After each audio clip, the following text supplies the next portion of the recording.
What's up, you filthy casuals? Welcome to the Casual Shenanigans Gaming Podcast, a podcast all about the irreverent love of gaming.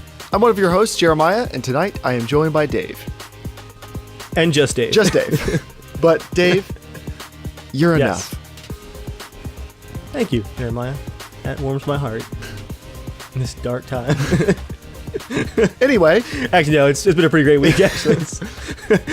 If you don't know when the show is recorded, we stream it normally live at 8 p.m. Eastern Standard Time on Thursdays on youtube.com/casualshenanigans, except this week when we're doing it on Friday because we weren't available yesterday being Thursday. So thank you to everybody who has come out to be a part of the show. Dave, this is a petty thing to ask, but would you mind tilting your camera down slightly because the Skype screen buttons are over the bottom of your beard, and it's going to be weird if I crop those out. Yeah, it's going to be weird if I crop those out. That won't do. That's better. Yeah, that's fixed. There's that upper third. There it is. All right, so it looks awkward on my screen, but I'll take your word for it. It looks fine. Yeah, so thank you everybody for coming out and being a part of the show. Dave, what do you want to talk about tonight? News. Would you rather do that first, or we want to start with what are we playing this week? Yeah, let's do what we're playing this week. Mine's gonna be a short list actually for this. Oh, really? Week. Okay. What have you been playing? But no, it's not. You go ahead. Now I'm thinking more about. Well, we can skip past. Obviously, you've played some Arma. Obviously, you've played a bunch of Fallout. That's so correct. Set those aside. That's correct. I'm helping speed it up for you. I have been working on a Fallout mod the last actually month or so. It's basically done. A beta has been released to my Patreon backers, and it should be out for Xbox and PC next week. And it's actually one that I'm going to use a whole lot. So watch out for that. I have an appreciation, even more so, for the creation engine now. I hate the workflow, but once you go through it about 90 times, it becomes second nature, and it kind of makes sense. But man, I was telling Joel, the fact that you have to use the exact version of 3ds Max to like export models into the creation engine, and then you like use their official tools to export it, then there's an official program that you use to clean up those files that were exported using the official method. Like, there's your sign that this is not the perfect workflow. Maybe they just... And then sorry, go ahead. And then, well, it gets worse, actually. Once you've exported it from the official tools and cleaned it with the second official tool, there's then a fan-made tool where you reorganize it and fix it again. Then you can import it into the game. Not an amazing workflow, but it does make sense once you do it a few times. It just seems like all that could be combined. For something that is so dependent on the community, it seems like that could all be combined into something, you know? And as much as I actually do enjoy working with the creation kit especially, I do hate the workflow. You know, for Unreal Engine, it's you export like an OBJ file, like just out of 3ds Max, like not cleaned up, like not textured, like not good shading. Like you just throw it out and just drop it into the folder. Mm-hmm. Even with Unreal Engine just running, and it just converts it, and like you just drop it into your scene. Like you just drop it into Explorer, and it just converts it for you, and then it's just there. Like it is funny. But are you ready to talk about details of the mod you're working on, or is that going to be announced later? Yeah, I think anyone who's been watching the Fallout builds is gonna know what's up. I made a mod called I think General Dave's Wasteland Wall mod. Working on the bajillion different Fallout builds from the last year, I've noticed that there isn't a good in-between for lore-friendly settlement walls, because the junk walls that come with the game are really cool. They're like, you know, lots of tires and like rusty chain link fences and stuff like that. It looks like someone tore down a bunch of destroyed houses, built a wall out of it. But, you know, if you've been building settlements like my character has for like years, why would you still be making walls like out of crap? And then there's some nice like cinder block walls with like perfect barbed wire on the top that are kind of meant for like institutionalized stuff. They don't really make sense for you to like lay out perfect cinder blocks. So what I've done is created a mixture of sheet metal and like iron girders, and actually I referenced some of the walls from Alexandria and The Walking Dead, the tall corrugated metal with the arm braces at the 45-degree angle and stuff like that. It's a complete set of long wall pieces, some concrete, sheet metal, but it looks like some actual thought and play went into it versus just junk or too perfect. It's got like a door, you can snap door pieces onto and stuff like that. The idea being it's like a lore-friendly wall mod for if you're building a settlement and you want it to make it look like that your people actually put some thought into it first. So it should be out next week. Nice. On all platforms? Xbox and PC, because Sony does not allow custom assets, and I have custom meshes that I use to model the walls. So Yeah, that's their problem.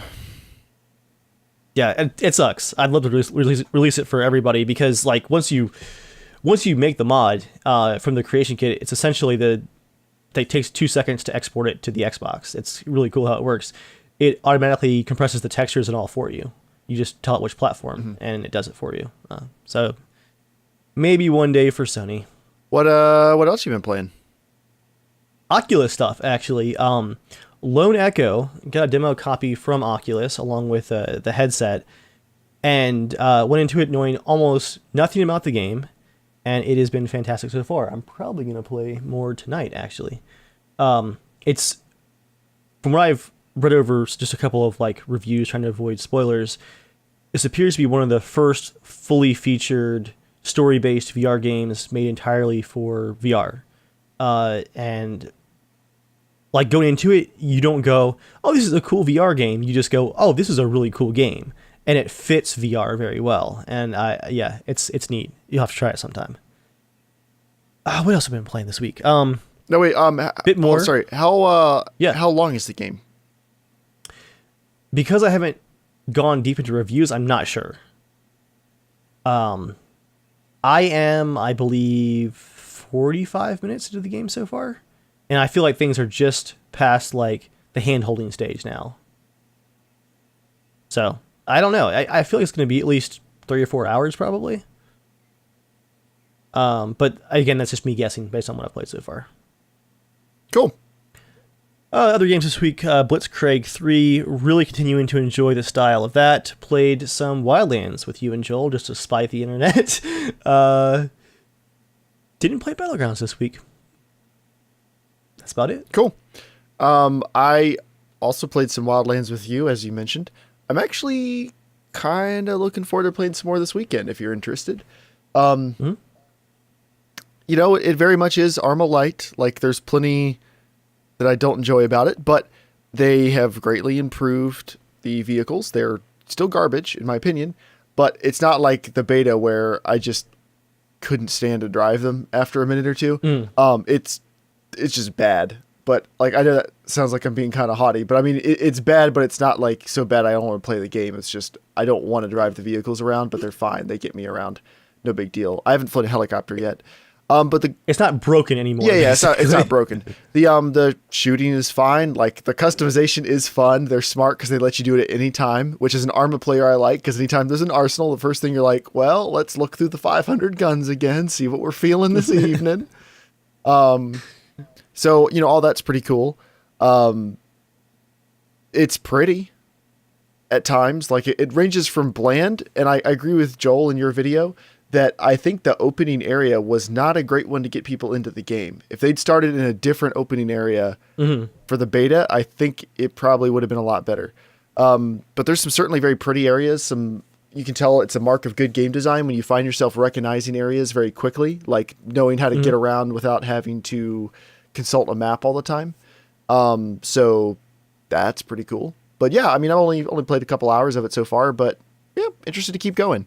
You know, I haven't really been playing a lot of games lately, but I'm there's starting to be some that I actually want to play. So also played some Battlegrounds, and then Doom. Now that Doom is done getting its patches, I was playing some Doom for a video I'm working on right now. And that in a very Dave-like way, that just ended up with me after recording footage, just playing Doom for a while because Doom is really fun. You still haven't played Doom, have you? Only on your computer for like 10 minutes. Oh, man, Doom's good.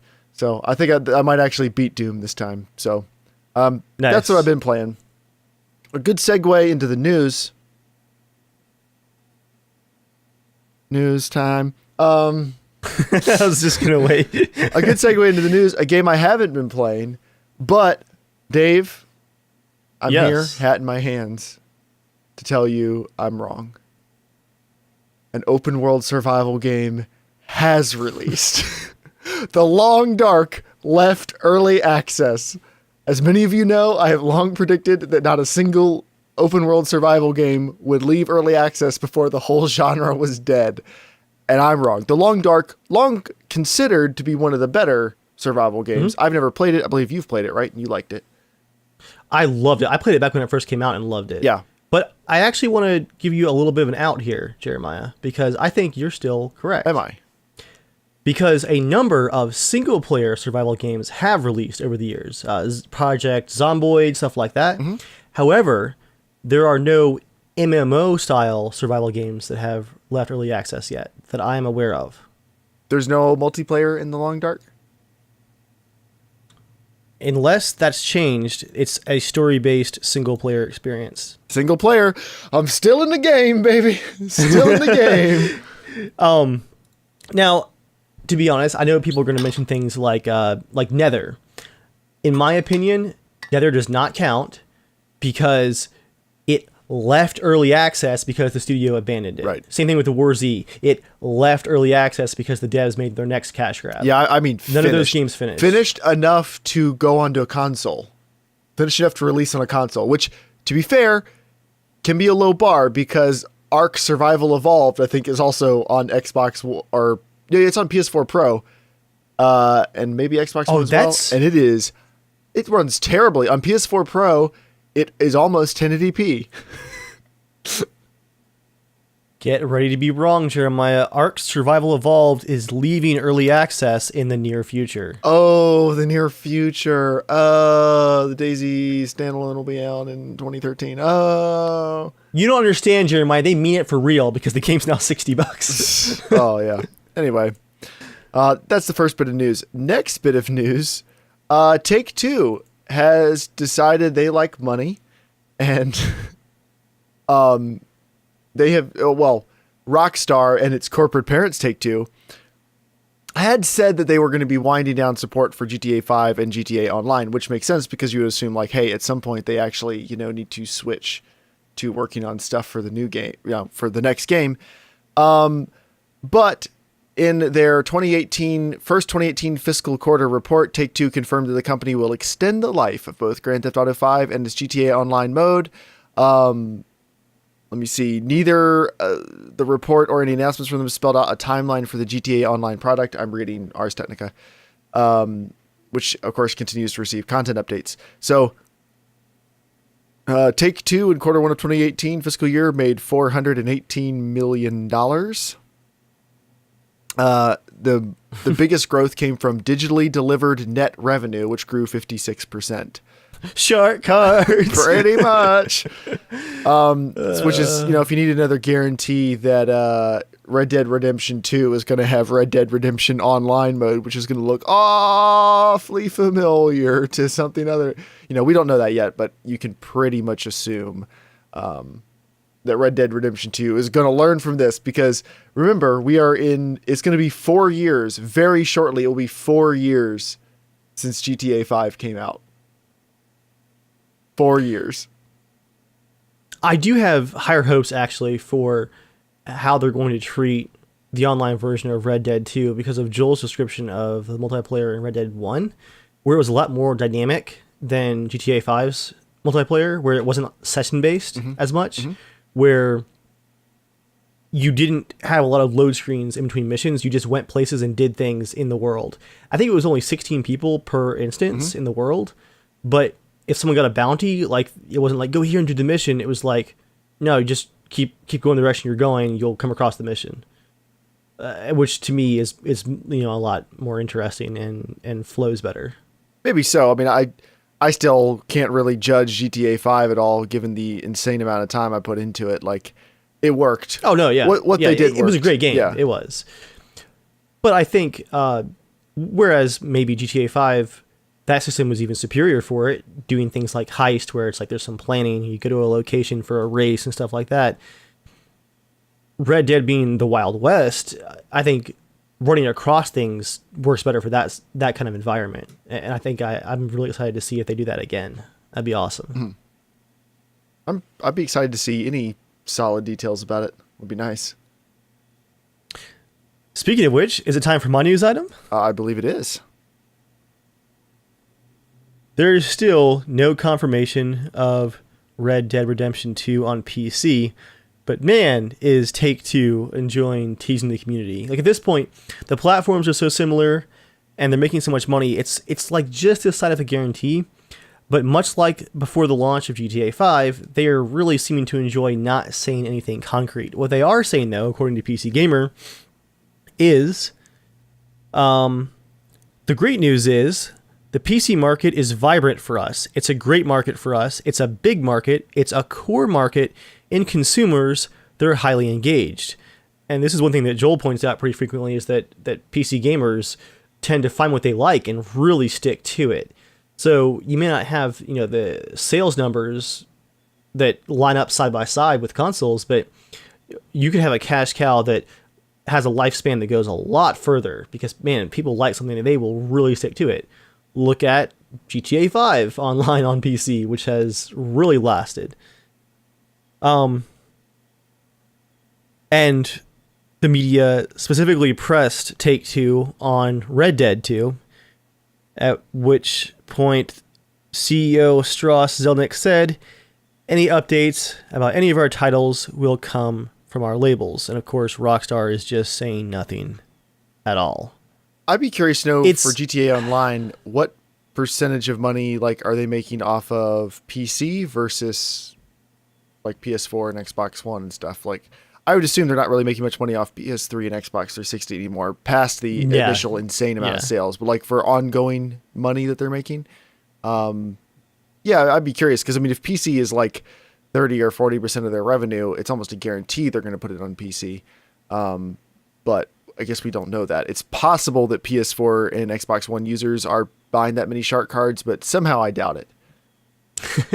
No, if I had to place a bet, I would bet on PC having a slight lead on the tail of the game. It's just, I really feel like the community that's still playing GTA Online is probably leaning towards PC now.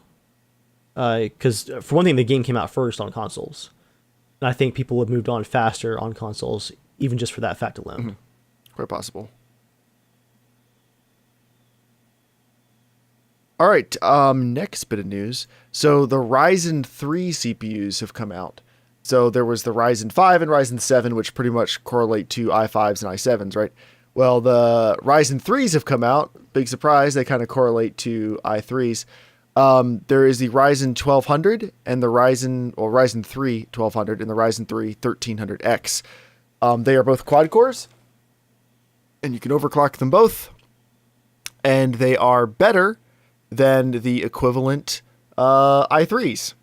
So for gaming, it goes back and forth, of course. The 1200 is worse than the 7350K. The 1300X is normally a little better. Both of them are ever so slightly worse than the i5 7500, which is an Intel quad core, which also costs a lot more money. Because they are, let me see, the Ryzen 3 1300X is $129, and the Ryzen 3 1200 is $109, which is pretty solid. So not bad. All I want for them to do is come out with a $70 hyper-threaded dual core. That'd be pretty sweet. But they've both got 65 watt TDPs. They overclock okay. They're good. Not much to say about them. People have been waiting for them. People are happy. They're good CPUs for budget rigs. They're definitely going to be a good replacement for the FX 6300 and other older AMD CPUs that are very, very power hungry and don't really perform that well in modern environments. Nice. Do you have any other news you want to talk about? I do. I have pulled this one from the deep cobwebby depths of my mobile Firefox tabs, which tend to get forgotten.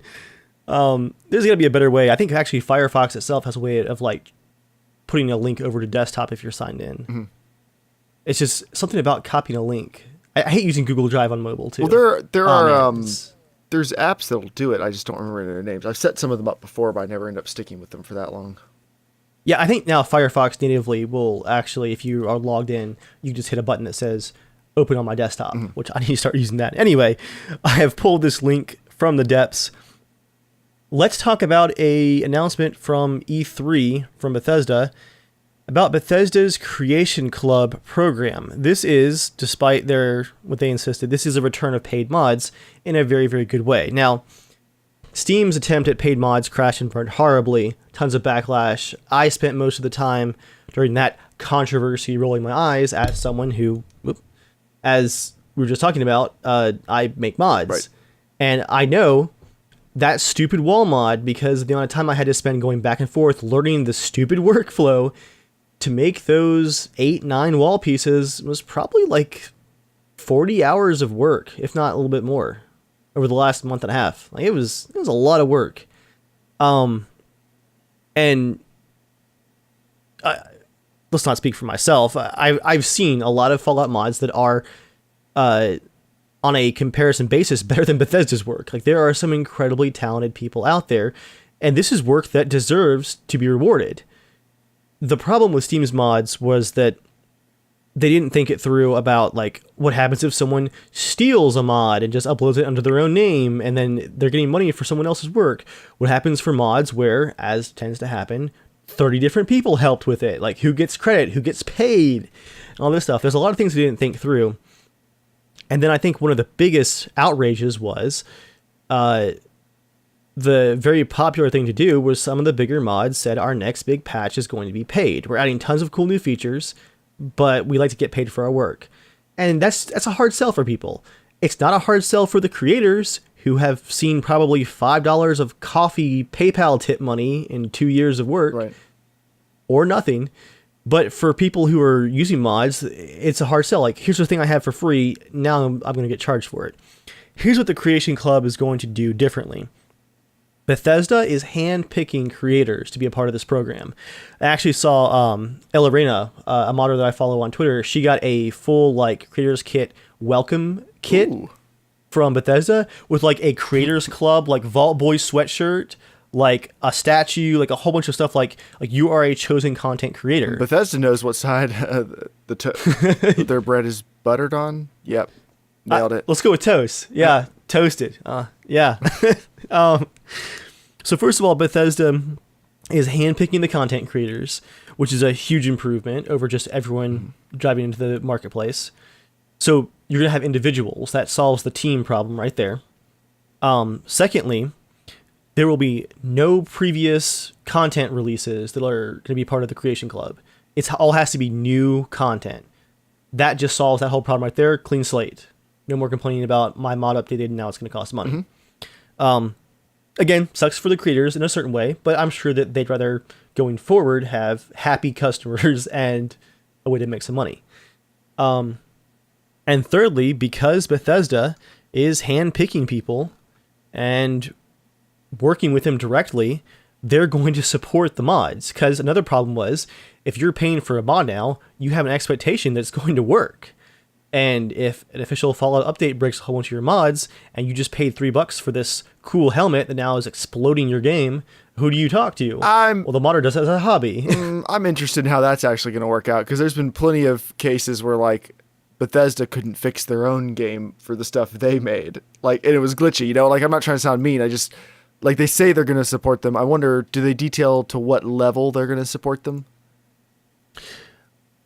From what I can tell, the final stage of publishing the content will be done by Bethesda in particular. So they may not be able to fix engine problems, you know, Fallout wonk, creation engine wonk. But Bethesda, like I was just complaining about the workflow for their plugins for 3ds Max, they've been working with those since 2012. They know every step of that workflow. So having them in the pilot seat for that last step should at least ensure that nothing goes horribly wrong, and if something does, they should be able to quickly identify what the problem is and fix it.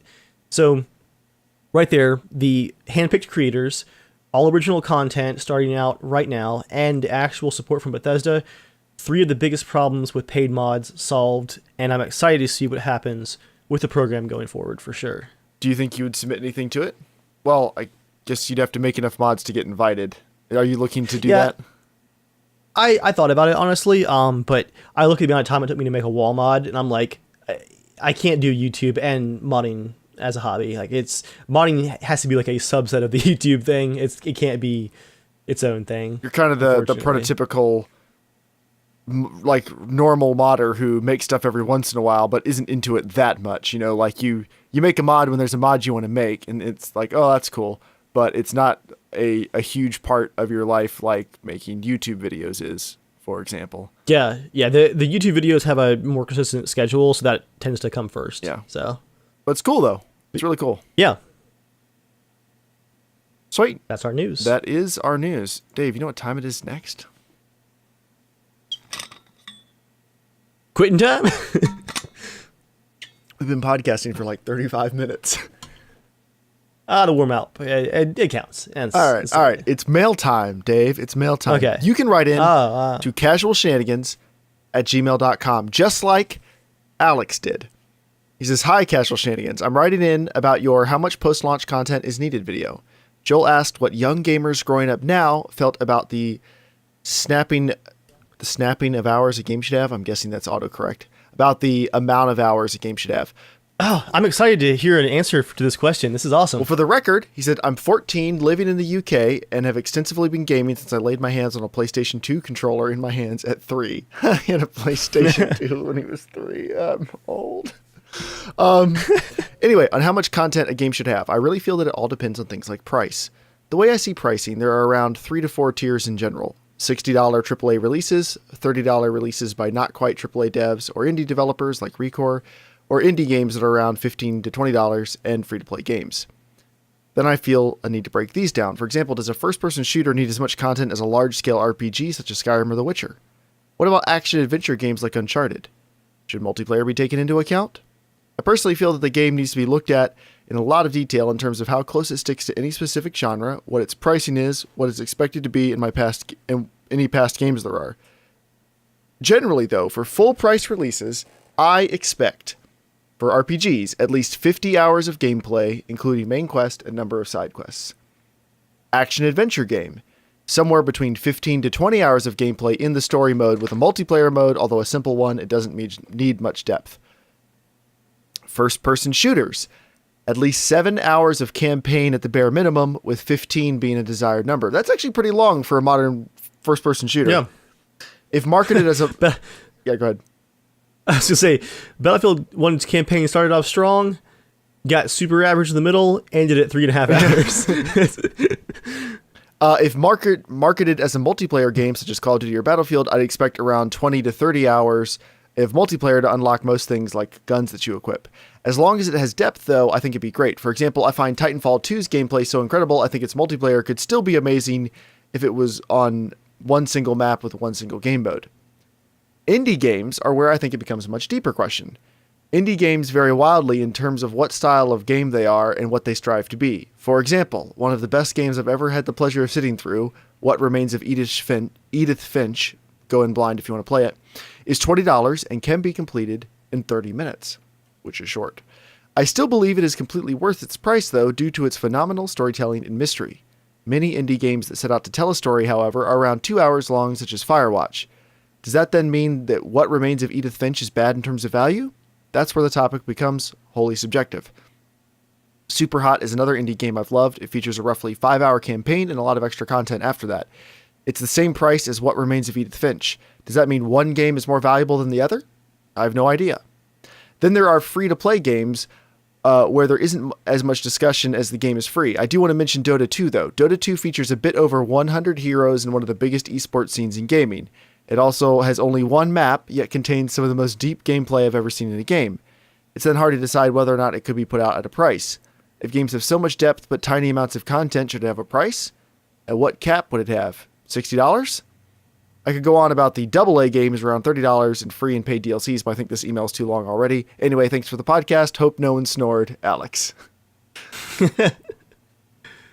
I actually think he's pretty reasonable on a lot of this. I'd be curious to know what story-based first-person shooters he thinks have been a good use of money, because my assumption is going to be not many of them are that long. Like 15 hours is really pretty long for a modern story-based first-person shooter. I think Doom probably qualifies though. Yeah. Yeah, I think that's a very, very reasonable opinion. Unlike literally every opinion posted to the Battlefield Facebook page. It's so funny.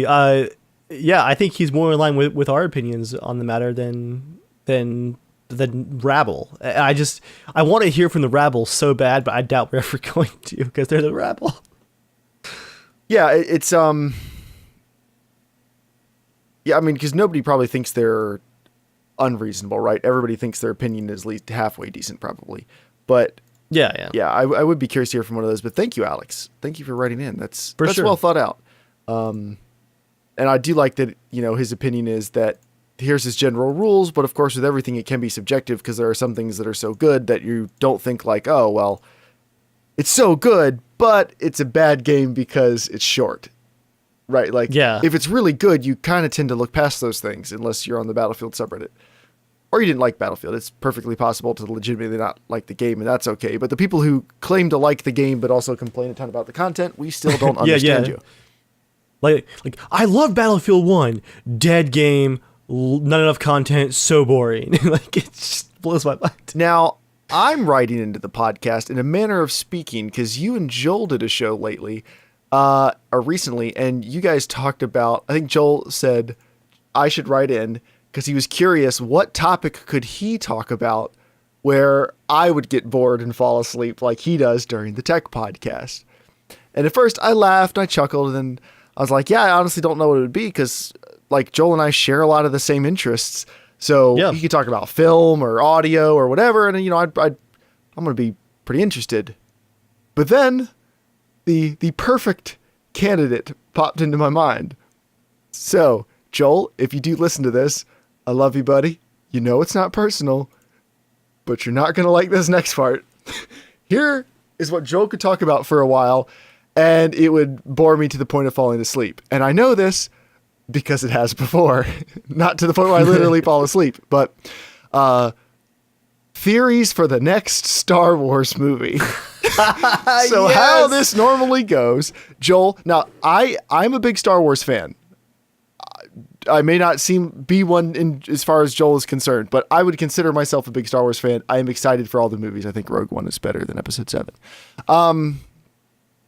So I enjoy Star Wars. When the new trailer comes out, I'll watch it and go like, oh, that's interesting. That's pretty cool. Here's the stuff I like, the stuff I didn't like, and that's pretty much it. Joel goes 10 steps farther than that. And the entire next week pretty much goes like this. I wonder if we're going to find out. I bet we're going to find out a lot about Rey, where I bet Snoke is actually like her uncle, and Snoke has possessed Kylo Ren. So they're actually like related, because she's like Luke's granddaughter, but it turns out Snoke is like Luke's brother who we didn't know about. And then Who traveled through time. And then they went to the Jedi Temple. And I bet the Knights of Ren, we're going to find out a ton about the Knights of Ren. I think there's going to be like a lot of backstory. We're going to really dig into like their motivations and things about the Knights of Ren and how that ties into Darth Vader. And it's going to be super fast. It's going to be so fascinating. And then we're going to find out that like Snoke made Rey in a lab on Dantooine or some other planet that kind of looks like Tatooine, but isn't. And then we're going to find out more about the staff that Rey carries. I bet the staff is super, super significant because of these reasons I read on this forum explaining all this stuff about the staff. And what you don't actually know is you've noticed like the couple little curly cues at the top of the staff. Those actually signify the third Jedi Order, which you probably don't even know about. But in the extended canon, the third Jedi Order, there's all these interesting things. And I bet we're going to find out a ton about that. It's going to be super, super interesting. You joke. But 2 days ago, he sent me a zoomed in image of a statue from the background of Episode 1 with like the red circle and like all this like theories about the statue in the background. But Disney owns this now. So you know what's actually going to happen? I'm sorry, Joel. What's actually going to happen is they're going to drop like 2 little hints, a couple names that make the fanboys go, ooh, they're going there, they're doing it. And then they're going to be like, all right, the fans are happy. Back to Sky Laser. Look at Sky Laser. Death Skybeam! Oh no, there's a bigger Death Star! Death Star number 4. The Death Star is now a galaxy called the Death Galaxy. It's the Death Nebula, the Deathula. Ah!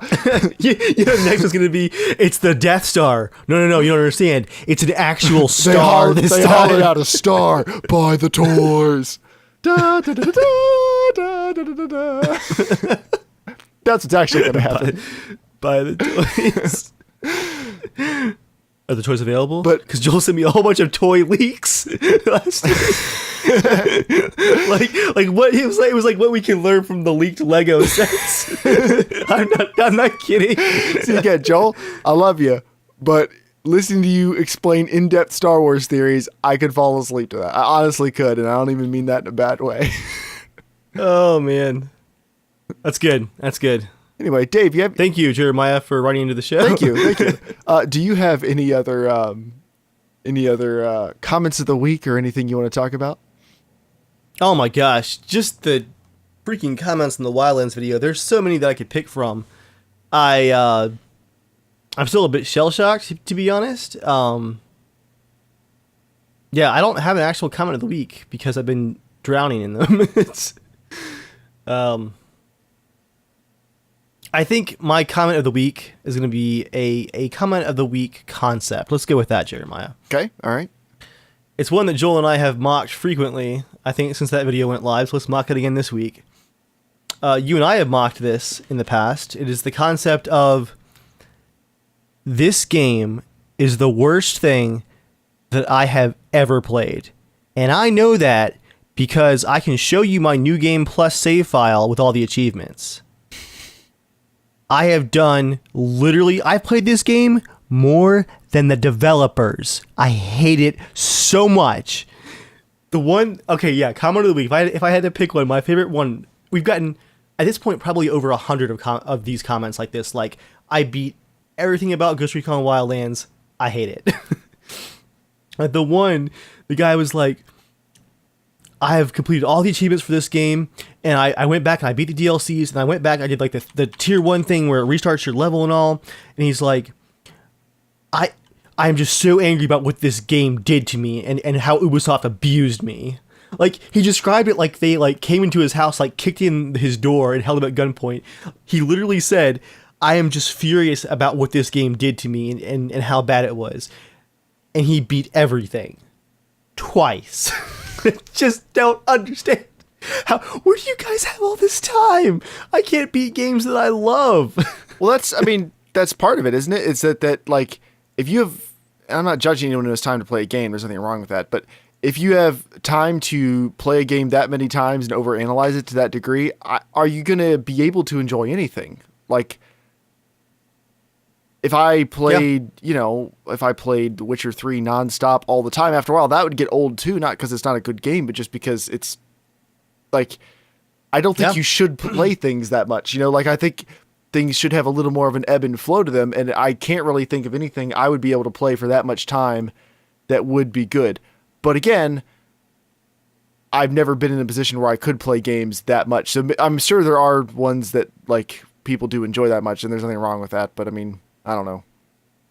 No, I agree with you there.